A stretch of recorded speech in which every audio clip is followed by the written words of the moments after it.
ಸ್ವಲ್ಪ ಚೆನ್ನಾಗಿ ಕಾಣ್ತದೆ.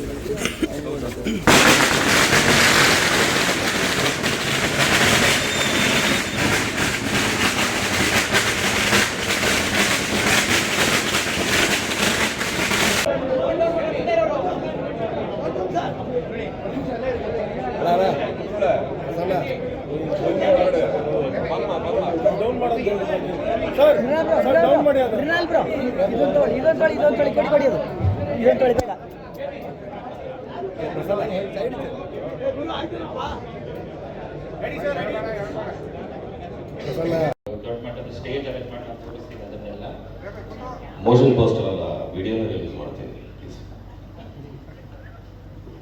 ಸೊ ಇನ್ನು ಡೈರೆಕ್ಟ್ ವಿಡಿಯೋನೇ ರಿಲೀಸ್ ಮಾಡ್ತೀನಿ ಅಂತ ಹೇಳ್ತಾರೆ. ಇನ್ನು ಅದಕ್ಕಿಂತ ದೊಡ್ಡ ಸುದ್ದಿ ಇನ್ನೊಂದಿಲ್ಲ. ಬಟ್ ಇವತ್ತು ನಾವು ಇದ್ರ ಬಗ್ಗೆ ಇಷ್ಟಕ್ಕೆ ಬಿಡೋಣ. ನಿಮ್ಗೆಲ್ಲರಿಗೂ ಎಂಜಾಯ್ ಮಾಡಲಿಕ್ಕೆ ಅಂತ ಒಂದು ಬ್ಯೂಟಿಫುಲ್ ಪೋಸ್ಟನ್ನು ಆಲ್ರೆಡಿ ಕೊಟ್ಟಿದ್ದೀವಿ. ಅದು ಆಲ್ರೆಡಿ ಬಹಳ ಚೆನ್ನಾಗಿ ವೈರಲ್ ಆಗಿದೆ, ಸಿಕ್ಕಾಪಟ್ಟೆ ದೊಡ್ಡ ಸಕ್ಸಸ್ ಕೊಟ್ಟಿದೆ. ಸಾಕಷ್ಟು ಜನ ಅದ್ರ ಬಗ್ಗೆ ನಮಗೆಲ್ಲ ಫೋನ್ ಮಾಡಿ ಫೀಡ್ಬ್ಯಾಕ್ ಕೊಡ್ತಾ ಇದ್ದಾರೆ. It is created N amazing response already. ಇನ್ನು ನೀವು ಮುಂದೆ ಬರೋ ಕಂಟೆಂಟ್ ನೋಡಿದಾಗ ಡೆಫಿನೆಟ್ಲಿ ಪ್ರತಿಯೊಂದು ಇನ್ಫಾರ್ಮೇಷನು ಪ್ರತಿಯೊಂದು ಕಂಟೆಂಟು ನಿಮ್ಗೆ ಎಕ್ಸೈಟ್ಮೆಂಟ್ ಕೊಡುತ್ತೆ. ಅಷ್ಟಂತೂ